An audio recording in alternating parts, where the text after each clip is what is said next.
নমস্কার বন্ধুরা, আমি সুখী বসাক সকলকে জানাই মকর সংক্রান্তির অনেক অনেক প্রীতি ও শুভেচ্ছা। আর আজকের দিনে কিন্তু বন্ধুরা সকলের বাড়িতে নানা রকম পিঠেপুলি হয়ে থাকে, আর সকলে কিন্তু আমরা খুব আনন্দ করে সেই দিনটাকে উপভোগ করি। তো বন্ধুরা, আজকে আমি আপনাদের নারকেলের পুর ভরা ভাপা পুলি পিঠে তৈরি করে দেখাবো।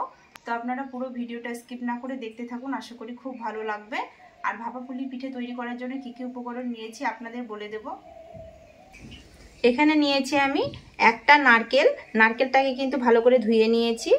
আর নিয়েছি এখানে 250 মতো আখের গুড়, আর নিয়েছি এখানে ভিজে চালের গুঁড়ো 1 বাটি। বন্ধুরা, প্রথমে আমি কিন্তু নারকেলটাকে ফাটিয়ে নেব। তো নারকেলটাকে প্রথমে জল বের করে নিতে হবে, তো সাঁড়াশি দিয়ে আমি জল বের করে নেব।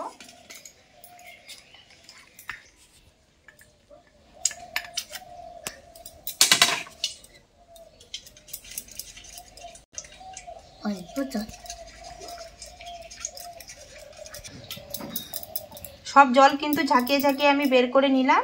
এরপর দা দিয়ে ফাটিয়ে নেব।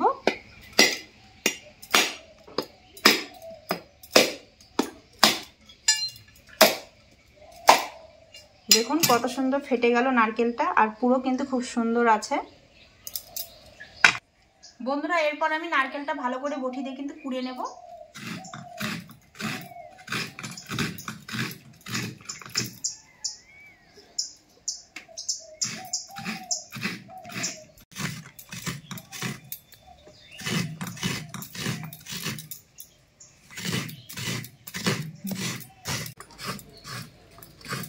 দেখুন বন্ধুরা, এক এক করে কিন্তু আমার দুটো নারকেলই ভালো করে কিন্তু কোড়া হয়ে গেছে।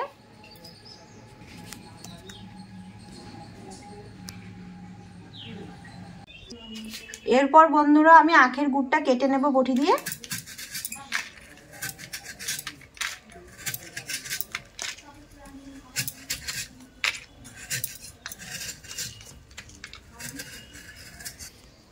গুঁড়ো কিন্তু আমার ভালো করে কেটে নিয়েছি। বন্ধুরা, এরপর আমি নারকেলের পুর তৈরি করার জন্য উনুনটা কিন্তু ধরিয়ে নেব।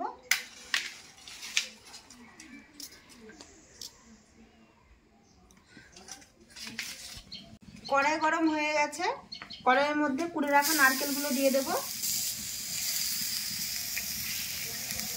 এরপর গুড় দিয়ে দেব।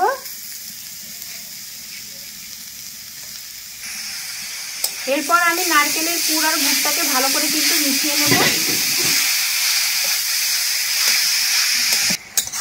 দেখুন বন্ধুরা, নারকেলের পুরটা নাড়াচাড়া করতে করতে কিন্তু গুড় থেকে অনেক জল বেরিয়েছে। এখন আমি দিয়ে দেবো 2টো এলাচ, ভালো করে থেতো করে নিয়েছি মূলদিস্তার মধ্যে। এই এলাচটা দিলে কিন্তু নারকেলের পুরটার সেন্টটা খুব সুন্দর হয়।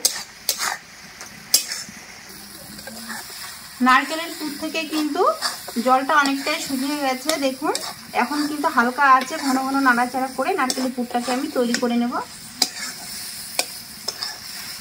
নারকেলের পুরটা তৈরি হয়ে গেছে। এরপর একটা প্লেটের মধ্যে আমি তুলে নেব নারকেলের পুরগুলো। সব পুরগুলো প্লেটে তুলে নিয়েছি। এরপর ভালো করে মেলে কিন্তু ঠান্ডা করে নেব। কড়াই গরম হয়ে গেছে, কড়াইয়ের মধ্যে জল দিয়ে দেব।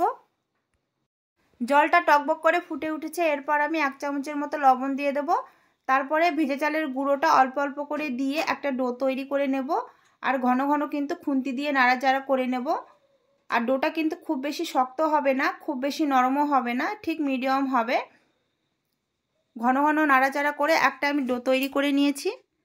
এরপর শুকনো ডোটা একটা থালার মধ্যে তুলে নেব। আর আগে থেকে একটা হাঁড়ি বসিয়ে দিয়েছি, হাঁড়ির মধ্যে জল দিয়ে দেব পুলিগুলো ভাপিয়ে নেওয়ার জন্য। আর জলটা ভালো করে গরম করে নেব।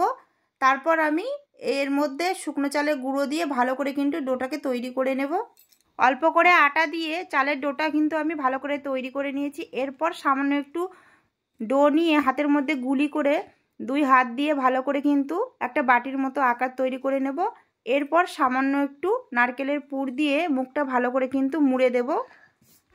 হাত দিয়ে ভালো করে কিন্তু মুখগুলো চেপে দিতে হবে, না হলে পুলি পিঠেগুলো ভাপানোর সময় নারকেলের পুরগুলো কিন্তু বেরিয়ে আসতে পারে। তারপরে আমি 2 হাত দিয়ে কিন্তু ভালো করে একদম মাঝখানে তালুতে চাপ দিয়ে কত সুন্দর দেখুন পুলি পিঠেটা তৈরি করে নিলাম। একটা পুলি পিঠে আমার বানানো কিন্তু হয়ে গেল, আর কত সুন্দর হয়েছে। এক এক করে আমি সব পুলি পিঠেগুলো কিন্তু তৈরি করে নেব। এক এক করে আমার সব পুলি পিঠেগুলো না বানানো হয়ে গেছে। আর কতগুলো পুলি পিঠে বানিয়েছি আমি বন্ধুরা। আর এটা বানানো কিন্তু খুবই সহজ আর খেতেও কিন্তু ভীষণ ভালো লাগে। এরপর ঢাকনাটা খুলে নেব। আর জল কিন্তু টকবক করে ফুটে উঠেছে। তারপরে একটা ফুটোফুটি থালা নিয়েছি, থালার মধ্যে সামান্য একটু তেল মেখে নিয়েছি। তারপরে পুলি পিঠেগুলো থালার মধ্যে দিয়ে দেবো। আর একবারে কিন্তু সবগুলো দেব না। তারপর ঢাকা দিয়ে পুলি পিঠেগুলো 8 থেকে 9 মিনিটের মতো ভাপিয়ে নেব। 9 মিনিট পর ঢাকনাটা খুলে দেখব পিঠেগুলো হয়েছে কিনা। আর ঢাকাটা খুলে নিয়েছি, দেখুন পিঠেগুলো কত সুন্দর ভাপানো হয়ে গেছে। এরপর থালাটা কিন্তু সাঁড়াশি দিয়ে তুলে নেব। থালাটা ভীষণ গরম আছে। ভাপা পুলি পিঠেগুলো ঠান্ডা হয়ে গেছে। এরপর একটা প্লেটের মধ্যে তুলে নেব। আর পিঠেগুলো কিন্তু খুবই নরম আর কত সুন্দর হয়েছে। একইভাবে এই পিঠেগুলো থালার মধ্যে দিয়ে 8 থেকে 9 মিনিটের মতো ভাপিয়ে নেব। আবারও 9 মিনিট হয়ে গেছে, ঢাকাটা তুলে নেব। আর এগুলো ভাপানো হয়ে গেছে। সাঁড়াশি দিয়ে থালাটা নামিয়ে ঠান্ডা করে নেব। পুলি পিঠেগুলো ঠান্ডা হয়ে গেছে, একটা প্লেটের মধ্যে সবগুলো তুলে নিয়েছি।